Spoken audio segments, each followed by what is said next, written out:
Now at 10 and streaming on CrossroadsToday.com, the suspect accused in the murder of an cheerleader is set for arraignment tomorrow morning. Hannah Gutierrez Reed was convicted today in the Rust movie set shooting. What we know this evening.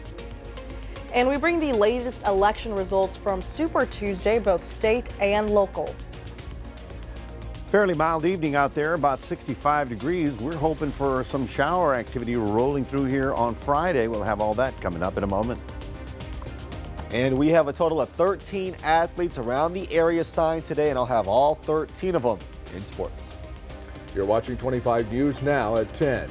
Good evening and thank you for joining us. I'm Don Brubaker. And I'm Karina Garcia. A suspect in the shooting at Victoria College last November was arrested today. 27-year-old Malcolm Peoples of Victoria was indicted on charges of deadly conduct for recklessly shooting a gun at or in the direction of an occupied building on the Victoria College campus. One person was wounded in the shooting. Peoples is in the Victoria County Jail in lieu of $50,000 bond.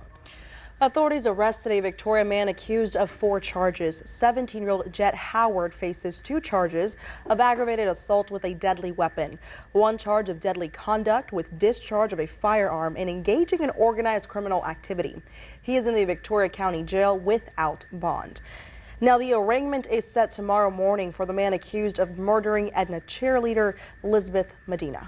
The Jackson County Grand Jury indicted 23-year-old Rafael Romero last month. He stands accused of intentionally causing the death of Medina while in the course of committing or trying to commit burglary, robbery, or aggravated sexual assault. This indictment is also accusing Romero of causing Medina's head to strike a firm surface, striking her head with a hard object and repeatedly stabbing or cutting the 16-year-old Medina with a sharp object or edged weapon. The affidavit states the teen was stabbed in her upper stomach, and the preliminary autopsy reports Medina died from sharp force injuries. Authorities arrested Romero 5 days after Medina was found dead in her Edna apartment. Court documents also show Romero overstayed a work visa. He currently sits in the Jackson County Jail in lieu of a $2 million bond on capital murder charges. Also in that same courtroom tomorrow is the hearing for the 4 former Industrial ISD students who stand accused of assaulting a fellow student while returning from an away game. At that time, the court is expected to push the case to the next court date. Colin Stumfel, Zachary Kukler, Christopher McCroy, and Braxton Warren face charges related to an incident of assault that took place on a school bus last April. A jury has convicted Rust's armor Hannah Gutierrez Reed of involuntary manslaughter in the fatal shooting of a cinematographer. The verdict against Gutierrez Reed arrived at the close of a 2-week trial of the death of Helena Hutchins in the set of Rust in October 2021. During closing arguments today, Gutierrez Reed's defense attorney insisted his client was a scapegoat for the failures of others. She could not anticipate what Baldwin would do. It was not in the script. It was not foreseeable. Management was responsible for safety failures and not Hannah. There's 0 evidence of cocaine. There's no testing. And again, I go back to the idea that Hannah is a scapegoat for all the management failures. They do hope she gets convicted, so they're all exonerated. They can move forward. Baldwin is indicted on a charge of involuntary manslaughter and has pleaded not guilty ahead of a July trial date. Let's take a first look at your forecast with First Warn Storm Team Chief Meteorologist Mac Pettis. Mac, we've had this issue the last few days with fog. Yes. Is that going to be a problem? Yeah. Well, I tell you, for fog, you need very light winds, and of course the humidity has to be cooled down to the air temperature. Tomorrow we're going to have stronger winds, and so the computer model is telling me that there won't be as widespread a problem, half-mile visibilities for tomorrow morning. Now there will be some immediately along the immediate coastline, so those of you in Calhoun County consider that you might have to be dealing with that, but the rest of us seem to be looking at overcast skies, and then that burns off, and then we'll get back to the 80s again. We'll be talking about the cool down for the weekend coming up in just a few minutes. Don, Karina, back to you. Mac, thank you. Nikki Haley has suspended her campaign for president. This, of course, now sets the race for President Joe Biden and Donald Trump in November. The time has now come to suspend my campaign. Nikki Haley no longer running for president after an underwhelming Super Tuesday, winning only one state. This morning, Haley congratulating former President Trump without endorsing him. It is now up to Donald Trump to earn the votes of those in our party and beyond it. Both President Biden and Trump now turning to the general election, the presumptive nominees racing to win over Haley's supporters, a group that could be key in winning the White House. Haley's supporters yesterday. I wish there were two better options. It hurts my soul to say that I will vote for Joe Biden over Donald Trump. There's plenty of other people who are earlier in their careers who could run and do a better job than those two. Today in Wisconsin, Vice President Kamala Harris asked how they plan to beat Trump. One vote at a time. Trump picking up an endorsement from Senate Minority Leader Mitch McConnell, even though he blamed Trump for the January 6th Capitol riot. McConnell now putting his full support behind Trump. I said in February of 2021, shortly after the attack on the Capitol, that I would support President Trump if he were the nominee of our party, and he obviously is going to be the nominee of our party. Haley is not the only person to drop out today. On the Democratic side, Dean Phillips is ending his campaign. He failed to pick up any delegates in the primary. He did endorse President Biden. Perry Russum, ABC News, Washington. In our area, the hotly contested state representative Republican primary for District 30 goes to a runoff. Former Victoria Mayor Jeff Bouknight finished ahead last night with 42% of the vote, but did not reach the 50% needed to avoid that runoff. Former Jackson County Sheriff A.J. Louderback ended up with 40% of that vote, just 430 votes behind Bouknight.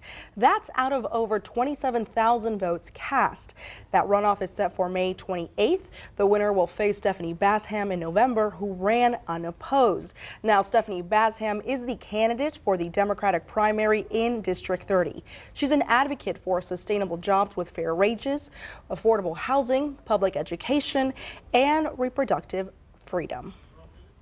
When I look at things like public education and the initiative that the Republicans have to dismantle public education, that's alarming to me. That's our future, and public schools, they need funding. You know, they're the crux of our next generation. So, you know, I fully support public education. Basham will face the winner of the Republican primary runoff again May 28th. Another runoff is set in Victoria for the position of County Commissioner Precinct 3. Shannon Martin was over 50% at one point Tuesday night, but he finished the primary at 49%. Martin will take on Brad Tucker in the May 28th runoff. Tucker came in second at 35%. Only 4 commissioners have served County Precinct 3 since 1930. The incumbent, Gary Burns, who did not seek re-election, held the position for 20 years. Here's more on Brad Tuckett, who is still running for Victoria County Commissioner Precinct 3. A Victoria native, Tucker worked in the construction industry for 25 years, owned and operated Tucker Construction Company for 18 years. Commissioners Court deals a lot of what they deal with is construction related. And so I have a lot more construction experience than any other candidate, about 25 years as a contractor. This position works with the Victoria County Judge and 3 other precinct commissioners. Together, the Commissioners Court handles the final financial decisions of the county. Calhoun County also heads to the runoffs for Calhoun County Tax Assessor Collector Azalea Sally Bonus. Finished Tuesday night with 37% of the vote, while Tracy Johnson was at 34%, just 110 votes behind Bonus. Current Tax Assessor Collector Carrie Boyd did not seek re-election. Also in Calhoun County, Constable Precinct 5 goes to a runoff. Chelsea Holtz got 41% of the vote. The incumbent, David Thomas, ended up at 39%, just 8 votes behind Holtz.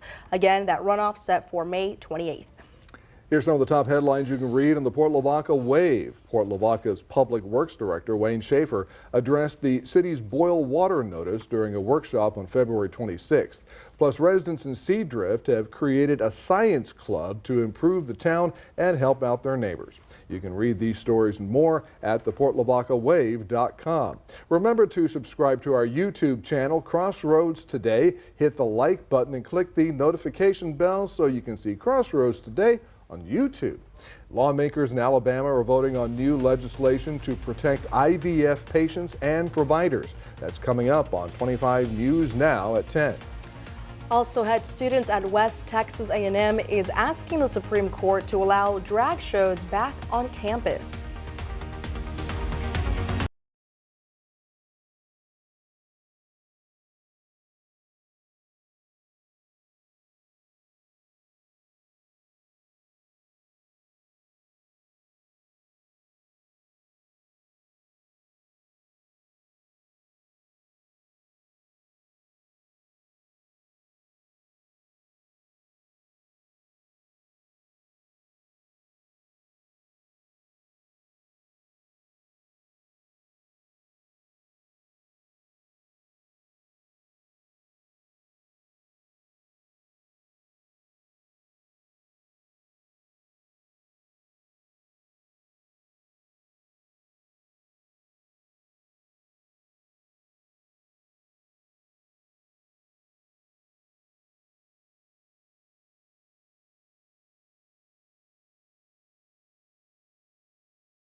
Court set a date of April 25th for oral arguments in Donald Trump's presidential immunity case.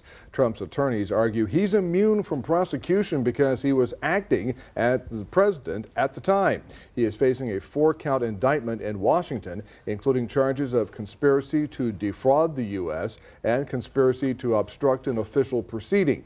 Even if Trump loses in the high court, the trial would not take place until well into election season. The Republican-led House Oversight Committee has invited Hunter Biden to testify publicly at a hearing scheduled for March 20th. The hearing is part of the GOP impeachment inquiry into President Biden. In a statement, the committee chair says that he fully expects him to appear at the hearing alongside Biden family business associates. Hunter Biden was on Capitol Hill last week for a closed-door deposition. He has denied that his father had any involvement in his business dealings, though it's unclear if the president's son agreed to appear at that hearing.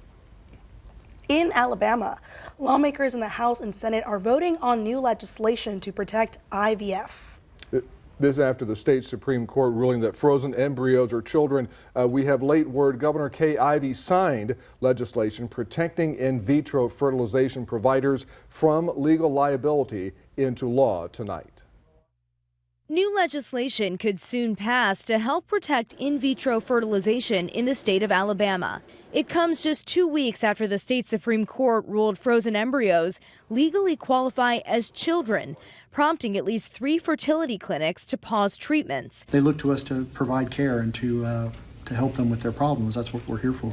So this journey over the last few weeks has really been surreal. The legislation provides civil and criminal immunity for death or damage to an embryo as part of IVF services. It doesn't go far enough. But for me, so for those families that are waiting, have already been waiting, this is a quick, resuming the services fairly quickly, but it does not address the long-term problem. Families left in limbo as they try to plan for children, like Beth Davis Dillard, who's in the middle of her second IVF process. We successfully conceived twins about 8 years ago with IVF. Obviously, we're on hold, and I'm 44, so time is limited. Yeah. But some clinics, like Huntsville Reproductive Medicine, deciding to operate as usual. For us, we say we're going to continue as we were over a fortnight ago, just conventional IVF, save for discarding potentially viable embryos, whether fresh or frozen. Prominent anti-abortion groups have supported the state Supreme Court's decision, asking Alabama's governor to veto the legislation to protect IVF, saying it could cause irreversible damage to thousands of embryos, parents, and women. This issue has been top of mind for voters in this presidential election year and will no doubt be a topic at President Biden's State of the Union address Thursday. The first American born via IVF is expected to attend. Rena Roy, ABC News, New York. A group of students wants the Supreme Court to forbid the banning of a drag show. This comes after West Texas A&M University prohibited a show on campus last year. Since then, a lower federal court ruled drag shows are not a First Amendment issue. That decision was appealed, but the Circuit Court of Appeals set arguments for late April. Another show is scheduled for March 22nd, so the group asked the Supreme Court to intervene before then. The court asked the university to respond by next Wednesday. Here's a look at some of the top headlines in the Cuero record. 35-year-old Dondre Carter was sentenced to 40 years for probation violation. Carter is accused of aggravated robbery while serving a probation sentence for an incident in May 2021. And Mayor Sarah Post Meyer discusses Cuero's March Madness. Several events planned for this month. Read these stories and more at DeWittCountyToday.com. Dramatic video shows Austin police officers saving a boy choking on candy just last month. This is the moment two officers arrived to an apartment building on February 16th where the child was choking. The department said one officer quickly utilized his personal anti-choking device and applied life-saving techniques on the child.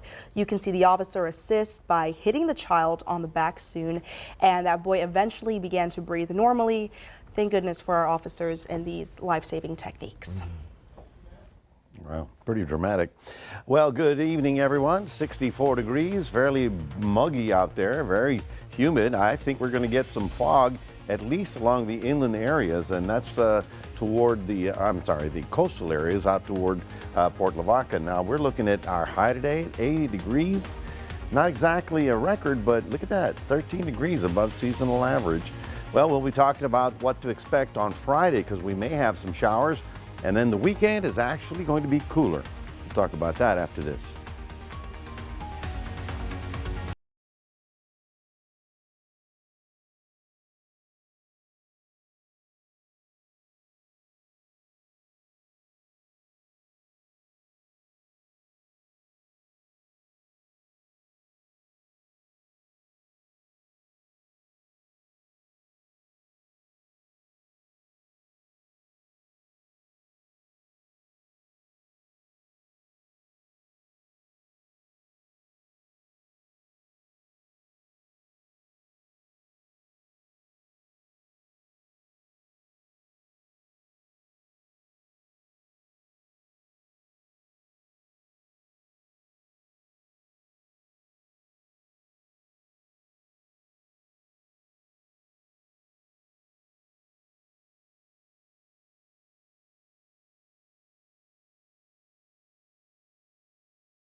Well, good evening, everybody. We had a good bit of sunshine today, but you can see the overcast beginning to roll over our area. We're actually waiting for the frontal system. The frontal system's out in Arizona tonight, but we're going to get the high cover and the low deck of clouds also rolling in with all this humidity that we have in the air.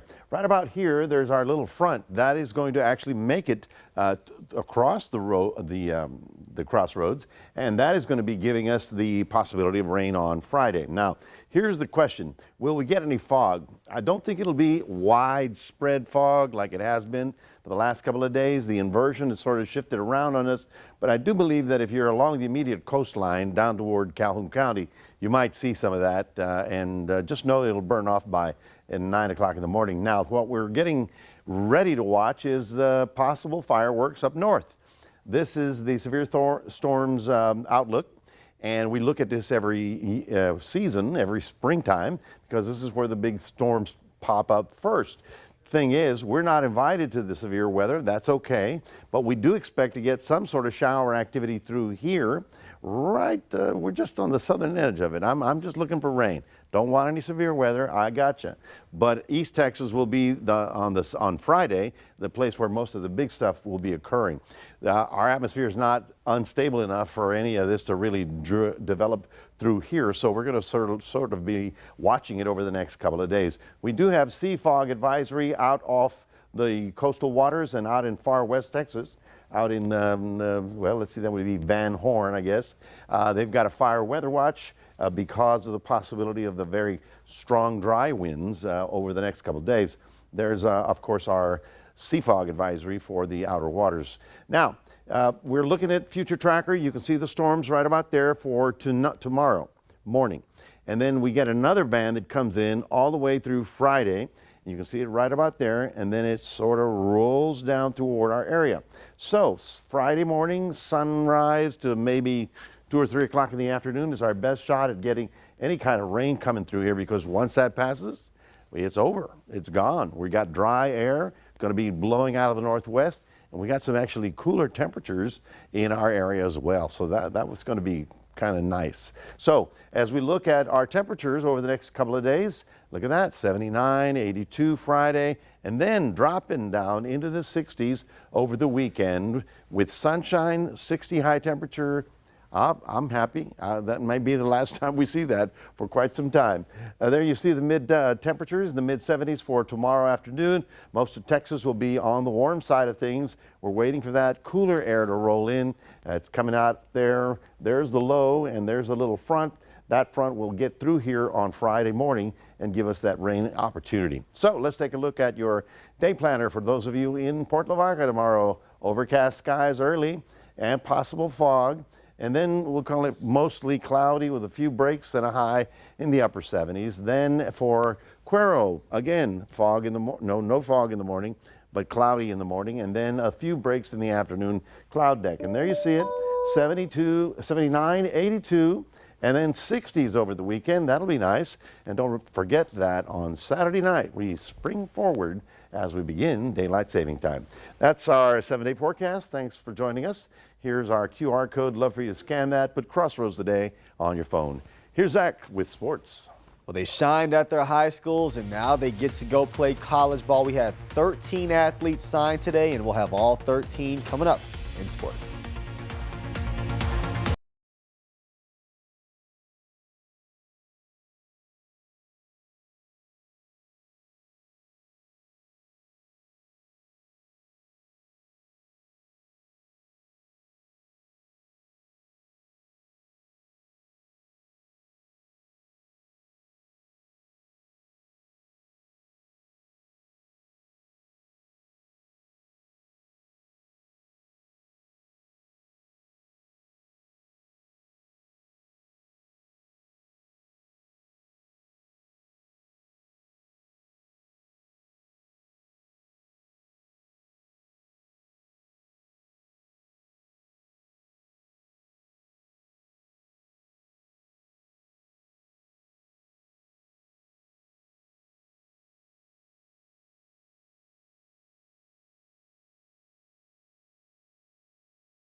This morning at Victoria East, 8 seniors sat on the hardwood floor anxious to put their names on the line to go and play at their chosen colleges. And those athletes were Michael Pena, who will be going to Oklahoma Panhandle State. Right next to him, Traylon Harris, who will be going to Carroll College. Star running back Nigerell Prater will be going to East Texas Baptist University. On the other side of that ball, defensive star Joe Soto, ready to get after it for Hardin-Simmons University. And joining Nigerell, two-way superstar Bryson Ortega. He also will be going to East Texas Baptist University. Then we've got Jaden Williams. He will become a Blue Jay at Westminster College, which is a Missouri school, and he's not going alone. Senior captain Landon Partita spent a lot of time at quarterback for that Titan program, also going to Westminster. And last but certainly not least, Gabriel Bunton going to Sterling College, where he will become a Warrior. So he's going to have to get used to that name change. And in Bloomington, they stuffed the gym as they got to see their lone signee of the day, and that was Sebron Taylor, who was a 6 sports star, 3.5 GPA. The Bloomington coaching staff bragged on him a bit, using him as the example of what student athletes should be. And he will be going to Texas Lutheran in Seguin. He will be playing football. And the later signing of the day over at the St. Joseph Dome, they had 4 athletes sign. We had Sophia Rodriguez, who will play softball at St. Mary's in San Antonio. And we've got another East Texas Baptist athlete, that being Elena St. Jean. Both of those girls, the only seniors on the current Flyer softball team. We also had a football player in the mix, Colton Wigginton, star ball player, going to Hardin-Simmons as a defensive end. And there's some baseball in there as well. Rudy Gonzalez going to Schreiner University. Great pitcher for the Flyers, who, by the way, just opened up district play with a big win last night.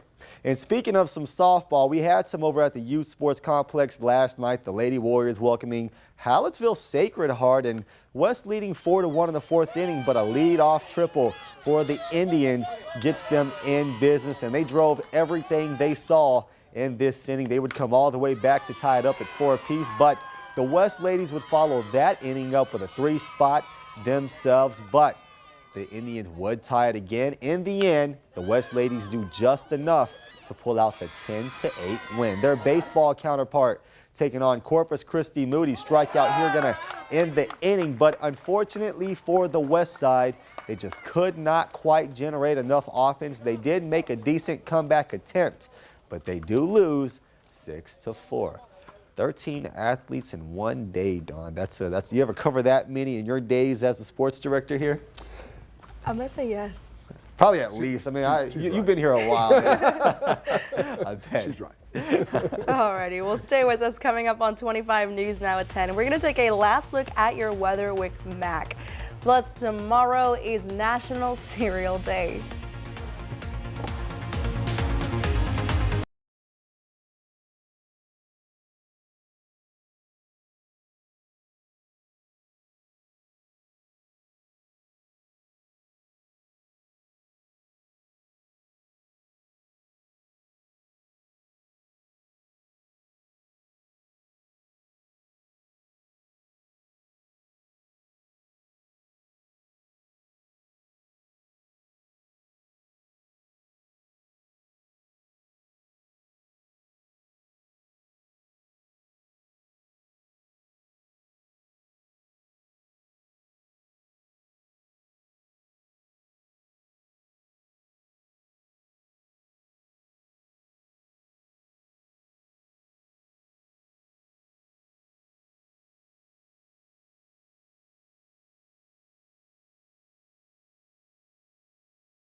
Predict the awards for the Oscars today. To vote, come to crossroadstoday.com/predict to enter the giveaway.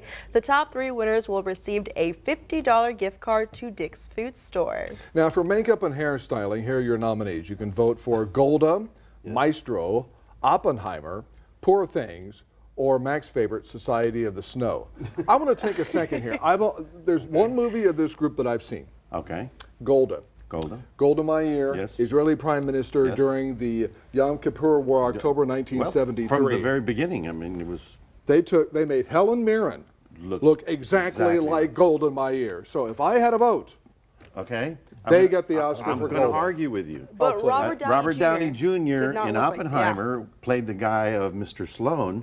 Had that slick back hair. He looked like he was 85 years old. I didn't recognize him. I didn't know it was Same him. page with you. I think it'll be Golda. I don't have a vote, but I think it would be Golda. Oh, or they made Margot Robbie look like Barbie. That took a stretch, didn't it? That was pretty easy, I think. Anyway, the Oscars you pre-show can is right here on KVU TV Sunday at 5:30 p.m. The Oscars start at 6 p.m. On the Stars of the Reds, the big screen will be walking the bright red carpet at the Oscars this year. Last year, the Academy of Motion Picture Arts and Sciences chose a champagne-colored carpet. This was the first time in more than 60 years that the arrival rug was not red. Today, organizers rolled out the special shade of red, known as Academy Red, not Houston Cougar Red, with thousands of cameras capturing the moment. They will spend the rest of the week preparing the finishing touches for the event.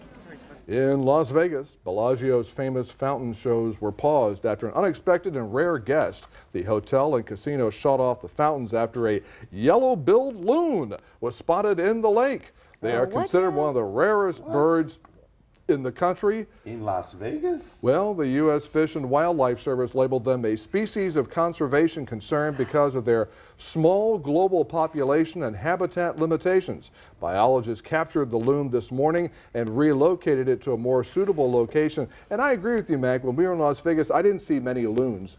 On If the other I hand, saw wait a loon, minute. Oh. I don't think I would be able to recognize. There were loonies. Now, but we're not going to have a loony weather in the morning with the fog, or are we? I think we're going to be okay here in the city. Those of you down by Calhoun County along Matagorda, you may have the fog down there, but we should be okay. It'll be overcast, it'll burn off, and we'll get up to almost 78 degrees. Friday, we have a slight chance of getting some shower activity. I'm just hoping that we get something. And then Saturday night, make sure you spring forward for a very nice weekend. Alrighty, thank you, Mac. Now open the box, pour the cereal, and add the milk, and do it with a little extra enthusiasm because Thursday, tomorrow, is National Cereal Day. The New York Times reports that cereal traces its roots to the 1800s. Yep, but cereal as we know it today came from when the Kellogg brothers made cornflakes. Celebrate by posting your favorite bowl on social media using the hashtag National Cereal Day. I think I'm going to do that, but with Fruit Loops. Get ready for some Raisin Bran. And Raisin Bran? The most bland You like it too, cereal? though. We had this conversation. You love it. But not over Reese's. She's like, on air. no, She's too embarrassed to admit it. Dude. We She ate loves Fruit Loops Raisin when we were Bran. 10. I eat Fruit Loops now. And Reese's Pops? Are you kidding me? That's the best cereal there That's not is. even real cereal, dude. That's the thing. It's better than Reese's Bland. Well, Raisin Bran. Got to stay Bland. regular, Don, don't you think? Alrighty, thank you for joining us for 25 News Now at 10. 25 News Now Sunrise starting at 5 a.m. Good night, everybody.